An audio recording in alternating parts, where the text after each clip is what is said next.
부활주일 우리에게 주신 하나님의 말씀은 신약성경 누가복음 24장 1절에서 12절까지의 말씀입니다. 신약성경 139면에 나와 있는 누가복음 24장 1절에서 12절까지의 말씀을 한 절씩 교독하도록 하겠습니다. 안식 후 첫날 새벽에 이 여자들이 그 준비한 향품을 가지고 무덤에 가서 들어가니 주 예수의 시체가 보이지 아니하더라. 이로 인하여 근심할 때에 문득 찬란한 옷을 입은 두 사람이 곁에 섰는지라. 여자들이 두려워 얼굴을 땅에 대니 두 사람이 이르되 어찌하여 살아있는 자를 죽은 자 가운데서 찾느냐. 여기 계시지 않고 살아나셨느니라. 갈릴리에 계실 때에 너희에게 어떻게 말씀하셨는지를 기억하라. 이르시기를 인자가 죄인의 손에 넘겨져 십자가에 못 박히고 제3일에 다시 살아나야 하리라 하셨느니라 한데 그들이 예수의 말씀을 기억하고 무덤에서 돌아가 이 모든 것을 11사도와 다른 모든 이에게 알리니 이 여자들은 막달라 마리아와 요한나와 야고보의 묻힌 마리아 또 그들과 함께한 다른 여자들도 이것을 사도들에게 알리니라. 사도들은 그들의 말이 허탄한 듯이 들려 믿지 아니하나 베드로는 일어나 무덤에 달려가서 구부려 들여다보니 세마포만 보이는지라. 그들은 이를 드러나게 여기며 집으로 돌아가니라. 아멘. 할렐루야. 아멘. 네, 오늘 제가 꽃밭에 지금 꽃밭에 이렇게 있습니다. 여기서 이렇게 말씀을 전하는데 향기가 이렇게 은은하게 지금 저를 이렇게 취하게 하고 있습니다. 혹시 제가 말실수를 하더라도 이해해 주시길 바라고. 오늘이 무슨 날입니까? 부활절. 네, 부활절입니다. 부활절. 누가 부활하신 날이시죠? 네, 예수님이 부활하신 날이시죠. 우리 사순절 우리 초등부 같은 경우에 아동부 같은 경우에는 사순절 40일 동안 말씀 적기가 있었는데 그거 잘 적으셨나요? 다 적었습니까? 적은 사람에게는 상상치 못할 선물이 주어질 겁니다. 뭐 예를 들자면 뭐 에버랜드 자유이용권 및 뭐 식사 이용권 및 뭐 이런 것들이 주어질 수도 있을 것 같아요. 그리고 우리 그 아이들 그 영유아부도 40일 동안 말씀 꾸준히 읽는 거 이렇게 잘 하셨습니까? 네, 온라인에 또 우리 계시는 우리 아이들, 그렇죠? 있는 아이들, 네, 그 아이들에게도 놀랄 만한 뭔가가 주어질 겁니다. 예를 들자면 마이쮸 같은 게 좋은 건가요? 그런 거 아닙니까? 그런 거 아닙니까? 뭡니까? 에버랜드 자유이용권. 네, 똑같군요, 아동부랑. 네, 아무튼 뭐 그런 게 있을 것 같고요. 네, 너무 수고 많으셨고요. 그리고 우리 장년들도 지금 이제 말씀을 계속 읽고 가고 있고 또 고난 주간 함께 보냈는데요. 하나님께서 예비하신 선물이 있을 줄 믿습니다. 네. 굉장히 좀 약간 실망하는 듯한 눈빛인데 뭐 에버랜드 상품권과는 비교가 안 되는 하늘나라 자유이용권이라고 들어보셨는지 모르겠습니다. 하늘나라를 자유롭게 오가닐 수 있고 그곳에서 그 생명나무 열매를 맛있게 따먹을 수. 뭐 믿는 걸로 아멘으로 웃으시는 거예요? 비웃는 거예요? 여러분, 저는 그 뭐 에버랜드건 뭐 좋은 뭐 동산도 너무 좋지만 그 자유 이용권 가지고 한번 들어가 봤는데요. 피곤하더라고요. 피곤해. 그런데 하나님 나라의 자유 이용권은 피곤하지가 않습니다. 그것도요, 여러분 시간이 정해져 있지 않아요. 영원토록 엔조이. 너무너무 행복한 거예요. 즐길 수 있는 거. 여러분 그 하늘에서 그 요한계시록에 보면 하늘나라를 묘사하는데 어떻게 묘사하냐면 찬양하고요, 즐겁고요, 그리고 투명한 유리바다 앞에서 반짝반짝 빛나는 면류관을 쓰고요, 그리고 하나님의 음성 직접 듣고요, 하나님 앞에 바로바로 고백하고요. 여러분 놀라운 일들이 일어납니다. 그리고 앞에 그 시냇물이 흐르거든요. 물이 하나 흐르는데 그게 무슨 물인지 아세요? 생명수가 흐릅니다. 마시면 영생할 수 있는, 마시면 살아날 수 있는 생명나무 과실, 그 생명수 양옆에 쫙 있습니다. 여러분 상상이 되십니까? 그리고 예수님이 승천하셨잖아요. 승천하시면서 뭐라 말씀하셨죠? 내가 너희들의 뭘 예비하러 간다? 거처를 예비하러 간다. 여러분 그곳에 우리가 살 집이 있습니다. 우리가 말하는 이 집이라는 개념이 좀 다른 개념인데요, 그곳에서 우리가 거할 거처가 있습니다. 저는 그 거처가 뭘까 고민해봤는데 그냥 제 나름대로, 이건 뭐 신학적인 게 아니고요, 신앙적인, 어딜까 내 거처가, 저는 제 거처가 딱 있습니다. 아버지의 무릎 위가 제 거처입니다. 시샘하지 마세요. 시샘하지 마시고, 아버지는 굉장히 크신 분이기 때문에 온 민족이 다 그 아버지 무릎 위에 앉을 수 있어요. 시샘하지 마세요. 아유 목사님 저 욕심꾸러기 봐라 이런 눈으로 쳐다보시는데 그러지 마세요. 저는 제가 거기가 거할 거처라고 생각해요.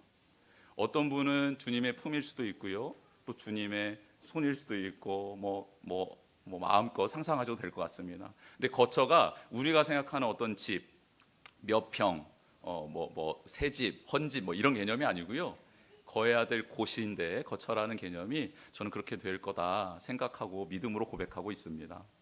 이 모든 일이 지금 오늘처럼 이 풍성한 상상력, 그리고 하나님의 말씀에 근거한 확신, 이게 도대체 어떻게 가능한 일인가? 바로 예수 그리스도께서, 우리의 구원자 되신 예수님께서 십자가에서 우리의 죄를 위하여 죽으셨고 그리고 3일 만에 부활하셨기 때문에 가능한 일입니다.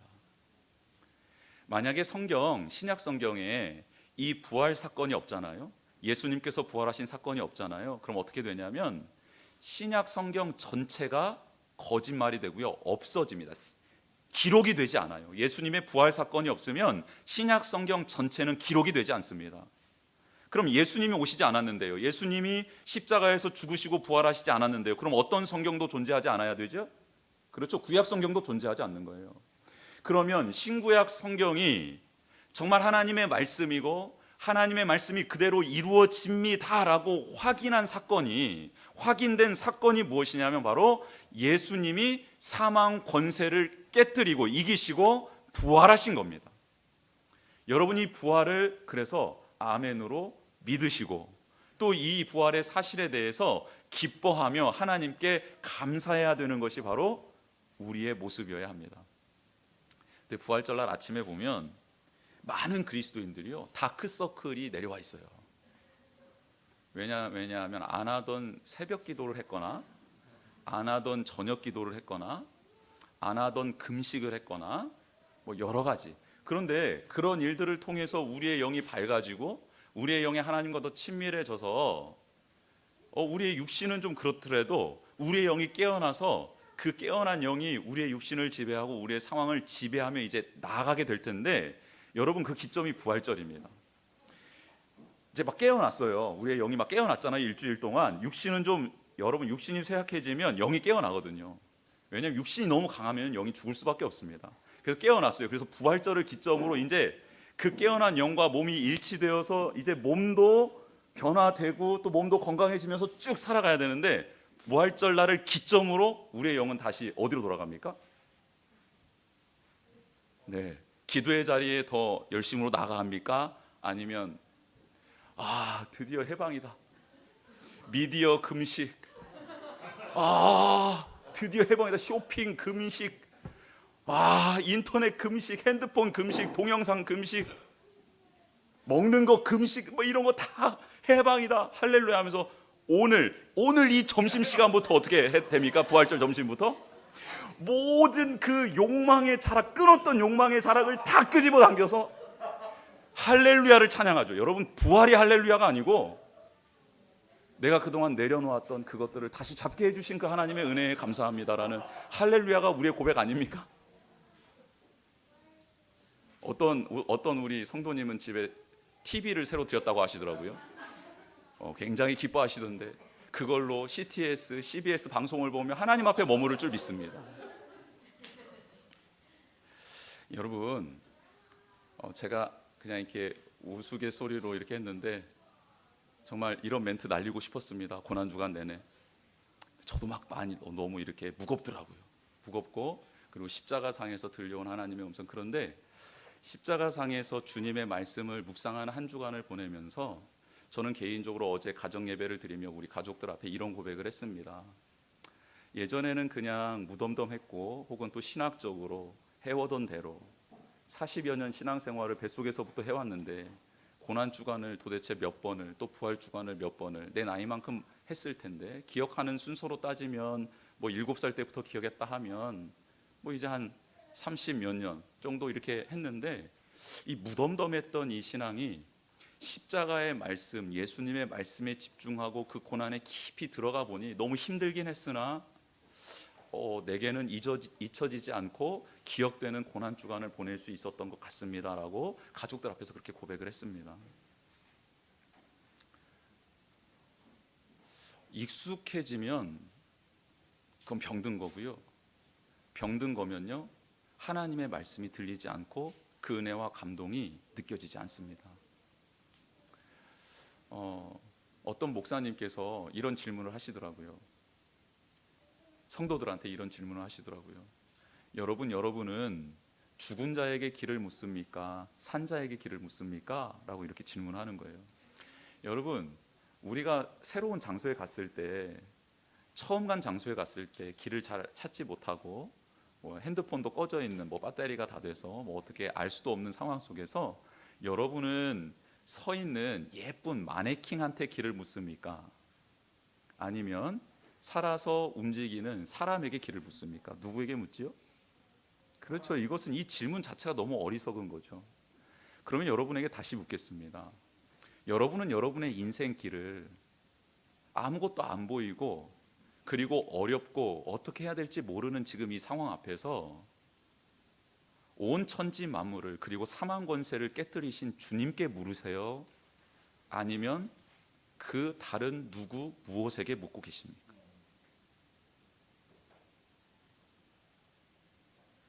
여러분, 예수님 부활하셨습니다. 예수님 살아계세요. 예수님 지금도 우리의 기도를 듣고 계시는 분이십니다. 믿으십니까?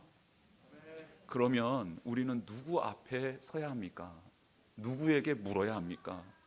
나의 이 마음을, 나의 이 상황을, 나의 이 상태를 도대체 누구 앞에 진실된 마음으로 토로해야 될까요? 여러분, 이게 바로 부활신앙을 가진 성도들의 모습이어야 될 줄 믿습니다.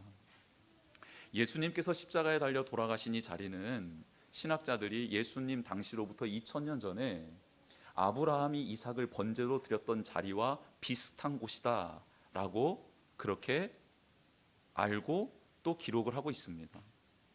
여러분, 예수님께서 십자가에 달려 돌아가신 자리는 아브라함이 이삭을 번제로 바쳤던 그 제단이 있었던 곳입니다.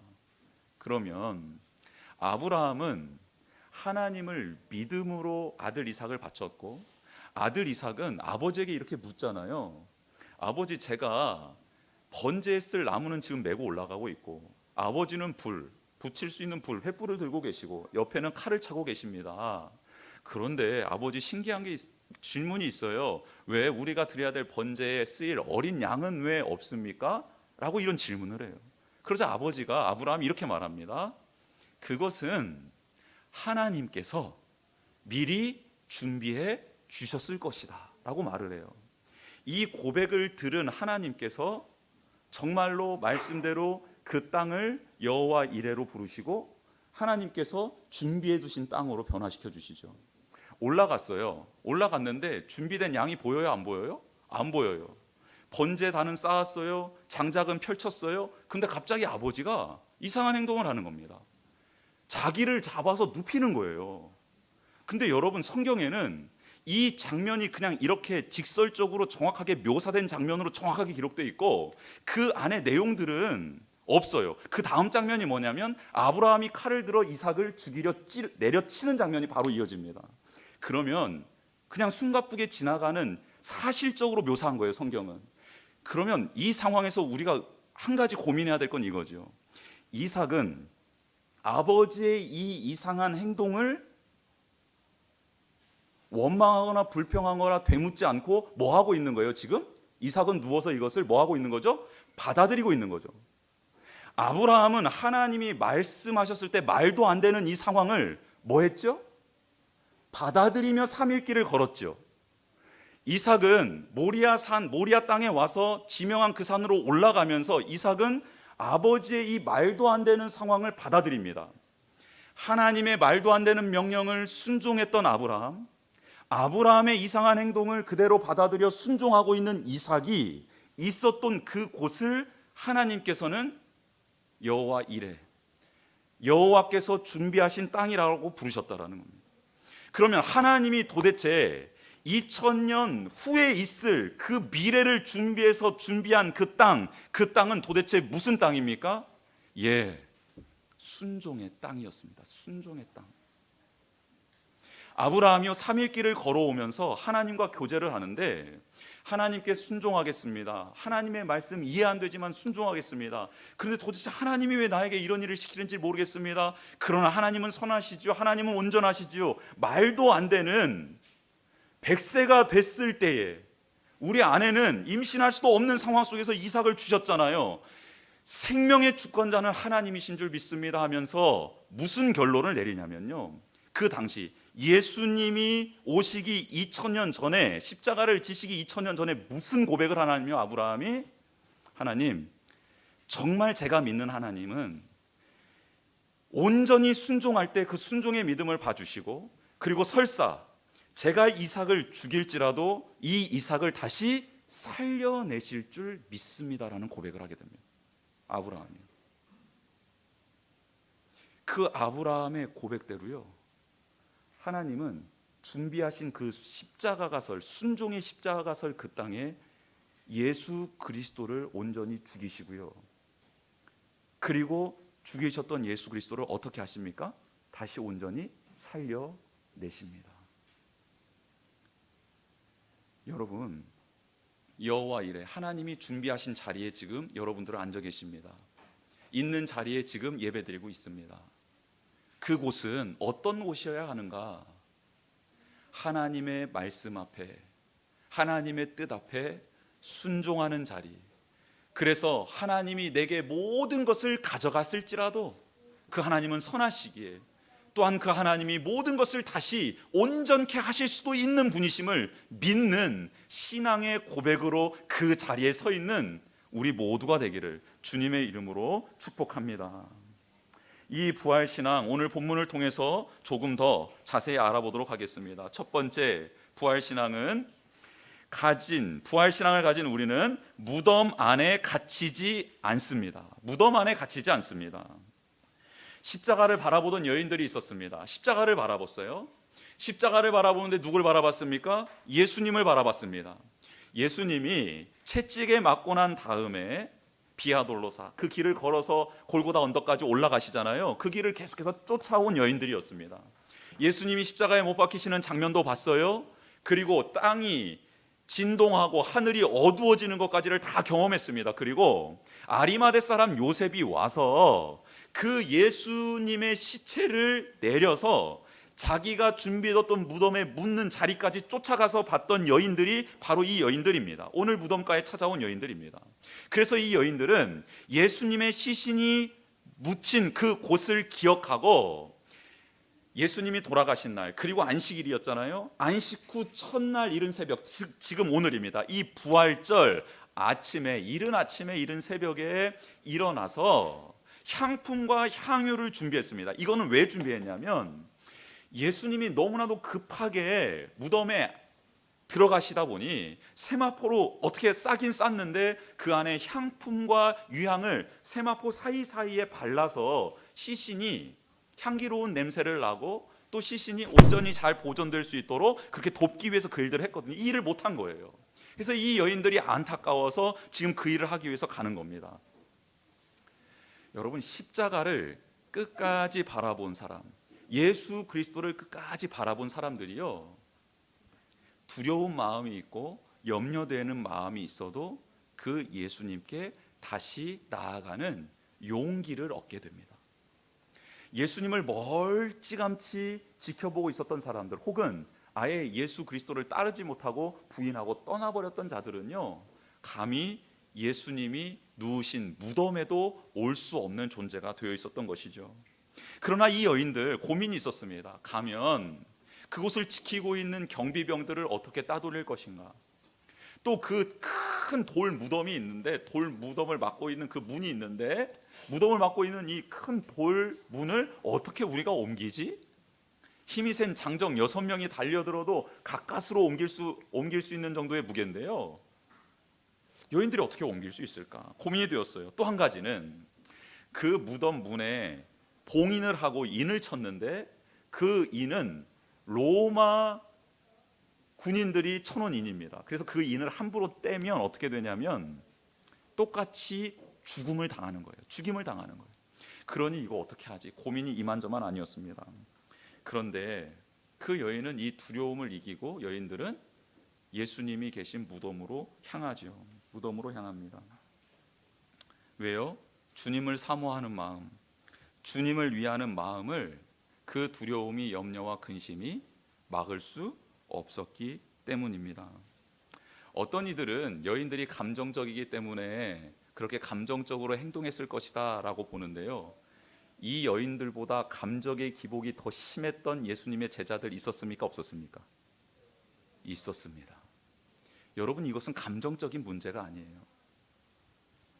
정확한 것은 십자가에 눈을 떼지 않았던 믿음 때문에 지금 이 여인들은 움직이고 있는 겁니다. 마치 아브라함이 하나님께 시선을 고정했듯이 예수님께서도 십자가상에서 계속해서 하나님을 바라보고 있었듯 이 여인들은 그렇게 주님을 바라보았기 때문입니다. 여러분, 우리의 시선은 지금 어디에 있습니까? 누구를 바라보고 있습니까? 정말 부활하신 주님과 동행하고 계십니까? 아니면 다른 것이 나와 함께 내 마음속에 자리 잡고 있습니까?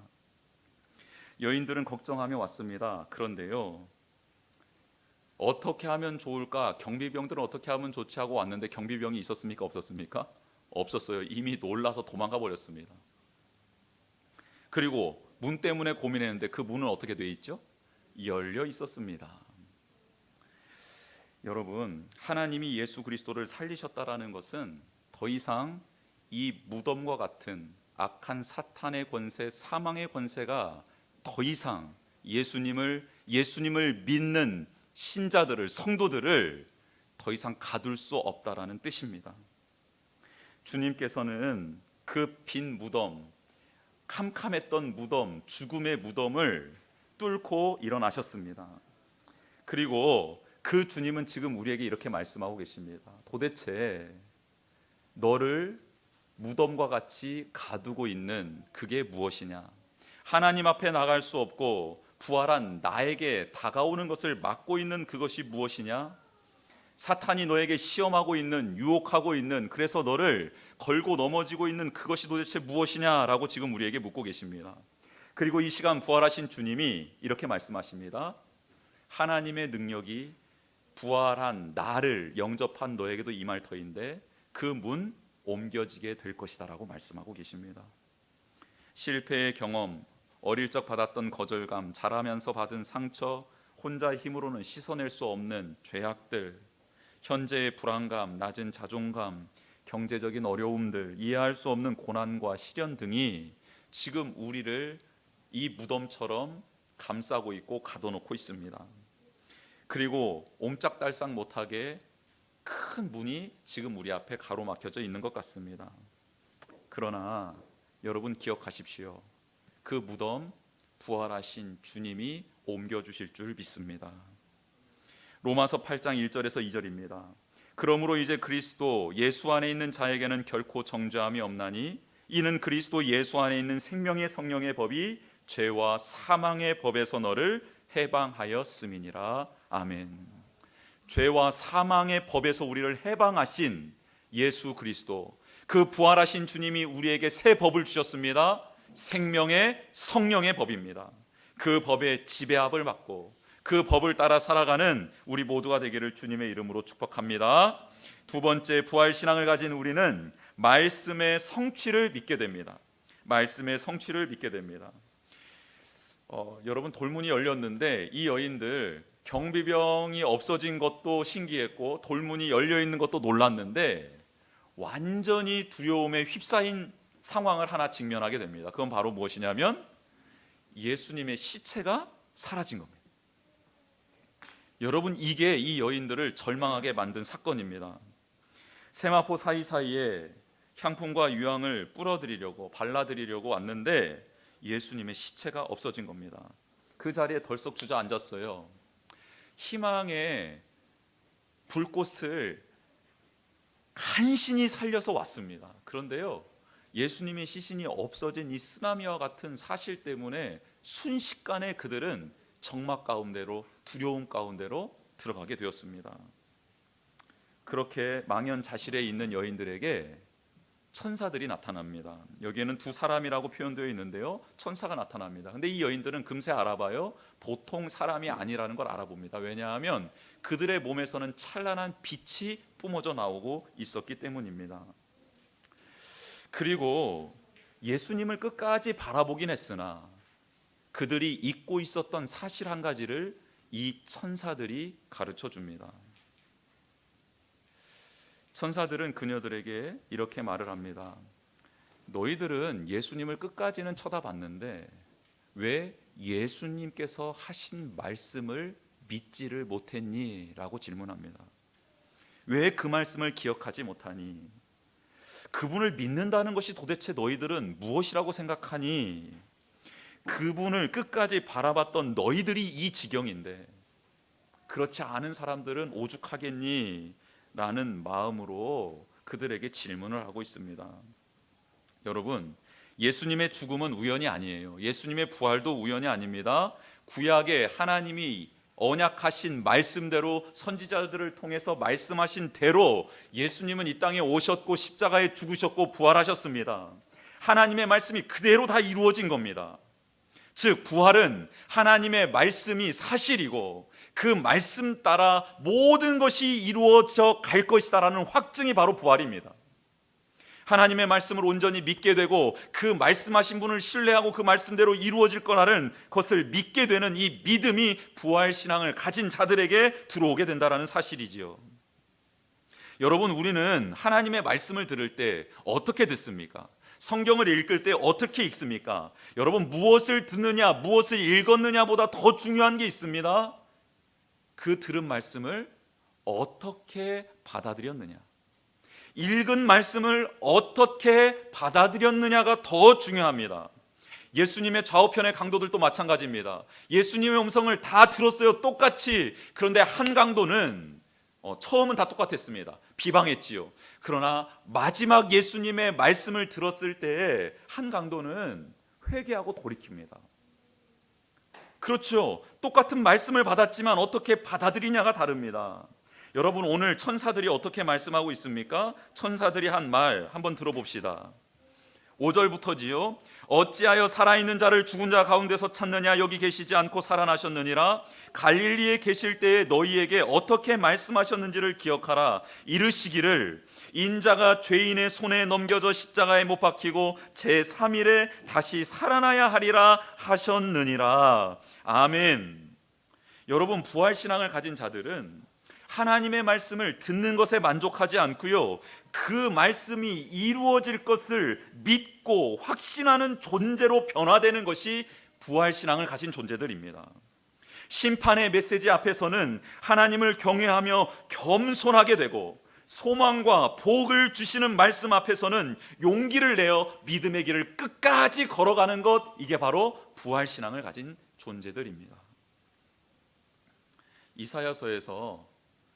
이사야서는 총 66장으로 이루어져 있는데요, 구약 성경을 뜻하는 39장까지는 심판의 말씀이 기록되어져 있고요, 나머지 27장에서는 신약과 같이 소망의 말씀, 희망의 말씀이 기록되어져 있습니다. 그래서 이사야서 40장부터가 회복의 말씀, 위로의 말씀으로 쭉 진행이 됩니다. 근데 이 회복의 말씀, 위로의 말씀을 선포하시면서 40장 8절에 하나님께서 이런 말씀을 기록해 두셨습니다. 풀은 마르고 꽃은 시드나 우리 하나님의 말씀은 영원히 서리라 하라라는 말씀을 주셨습니다. 풀 같은 인생, 꽃 같은 인생, 그들이 만들어 온 업적들은 다 사라질 것이다. 그들의 말, 그들의 행동 사라질 거야. 영원하지 않아. 말한 대로 되지도 않아. 호언장담하지 안 돼. 그러나 내가 하는 약속, 이 약속, 너희들 바벨론으로 포로로 잡혀갈 거야. 죽을 거야. 그런데 너희들 다시 살려낼 거야 라는 나의 이 말은 반드시 이루어질 것이다. 하나님 말씀해 주십니다. 푸른 마르지요, 꽃은 시듭니다. 그러나 하나님의 말씀은 영원한 줄 믿습니다. 부활하신 주님이 이것을 입증해 주셨어요. 여러분, 부활하신 주님의 몸은 우리 육신, 그러니까 부활하시기 전에 예수님이 가진 육신과 동일하셨지만 또 다른 특성들이 있었습니다. 그렇죠? 시공간을 초월하시는 능력이 예수님의 부활하신 몸에 있었습니다. 우리가 부활하게 될 때 예수님처럼 그런 몸을 갖게 됩니다. 이것을 믿으십니까? 그래야지 온전한 영이신 하나님과 교제할 수 있고 교통할 수 있죠. 그렇죠? 그리고 하나님의 나라, 그 하나님의 뜻을 온전히 이해할 수 있겠죠. 우리는 지금 한계가 있잖아요. 지구가 도는 소리를 못 듣고 있잖아요. 그 굉음을.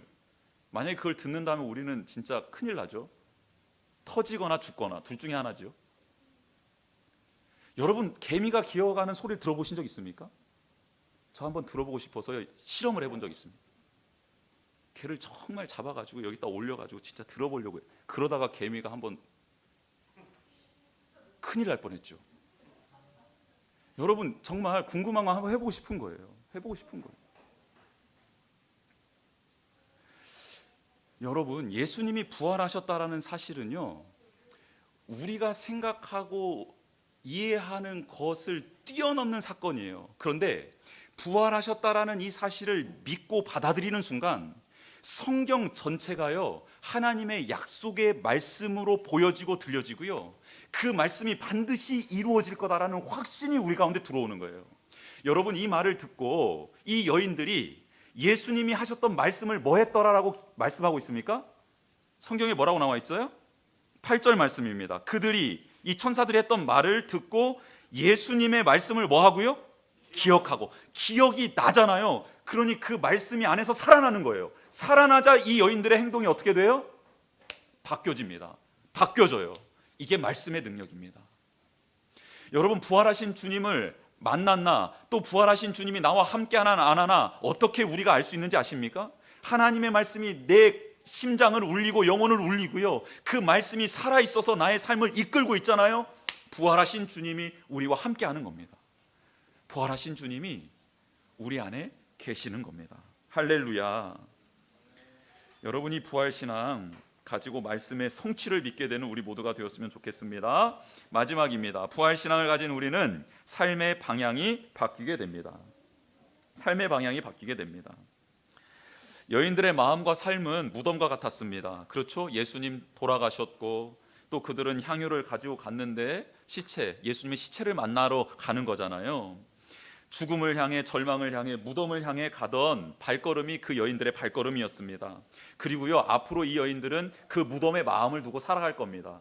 왜냐하면 사랑했던 예수님이 묻혀있는 곳이 무덤이잖아요. 그러니 이 여인들은 만약 부활하신 주님을 만나지 않았다면 마음과 생각과 삶이 그 무덤을 중심으로, 죽음을 중심으로 계속해서 빙빙 돌았을 겁니다. 그런데요, 부활하신 주님, 그 주님을 만나고 그것을 믿음으로 받아들이자 이 여인들의 삶의 방향이 바뀝니다. 죽음, 절망, 무덤으로 가던 발걸음이요, 영혼, 죽어있는 사람들을 살리는 공동체, 그쪽으로 삶의 방향이 바뀌어버립니다.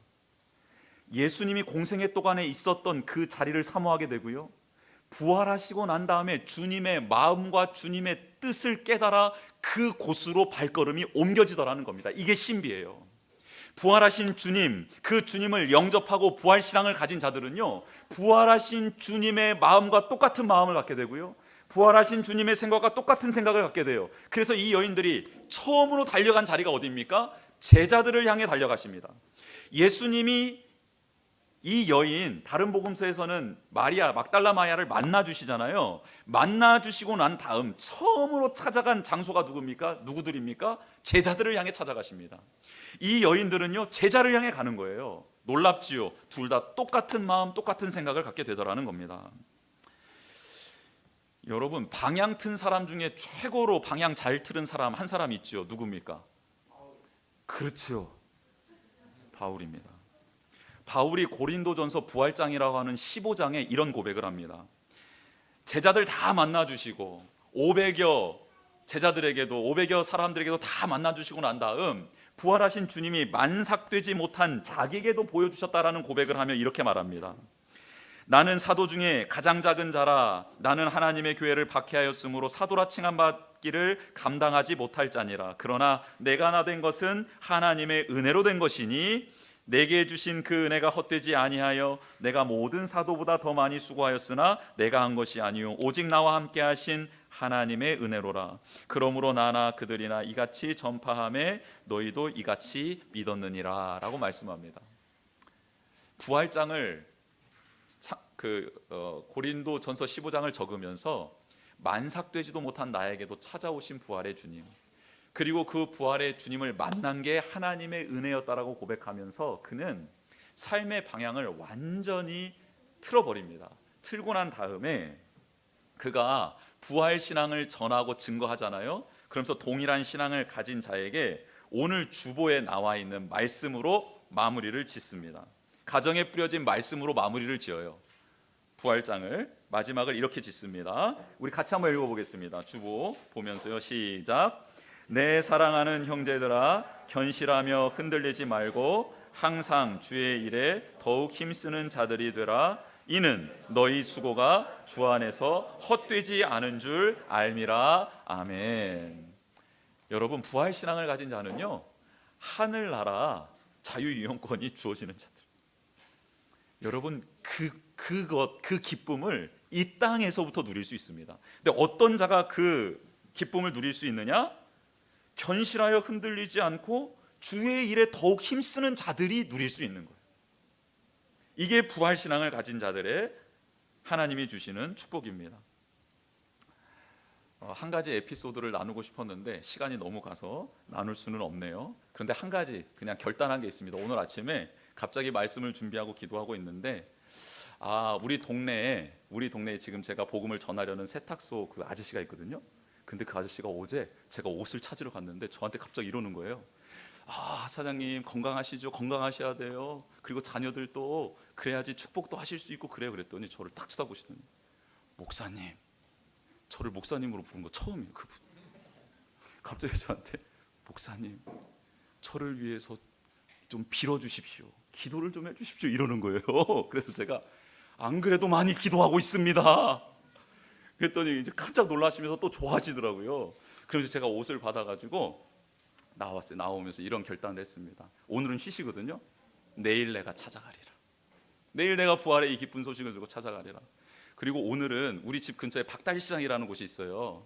그래서 오늘 아이들한테는 아직 동의를 구하지 않았는데 할 겁니다. 그 비타민 있잖아요. 500 이런 것들을 좀 음료수를 몇 통 사가지고 가서 그 상인들 만나면서 좀 이렇게 부활의 소식을 좀 전하고 싶다라는 마음이 좀 있습니다. 갇혀 있는 사람이 아니라 열려 있는 사람으로 또 살아가는 사람으로 우리 모두가 그런 은혜 누렸으면 좋겠습니다. 이 시간 같이 기도하는 시간 갖겠습니다. 성찬식이 있어서요. 바로 기도하는 시간 갖겠습니다. 오늘 본문의 말씀 기억하면서 같이 기도했으면 좋겠습니다. 부활신앙은 무덤에 갇혀 있는 신앙이 절대 아닙니다. 부활신앙은 말씀의 성취를 온전히 믿는 신앙입니다. 또 부활신앙은 삶의 방향을 바꾸는 신앙입니다. 하나님 우리에게도 이런 신앙, 부활신앙이 있게 하여 주시고 부활하신 주님 만난 자답게 그렇게 살아가는 인생 되게 하여 주십시오라고 이 시간 한 2-3분 동안 간절한 마음으로 기도하며 나아가겠습니다. 기도합니다. 하나님 아버지,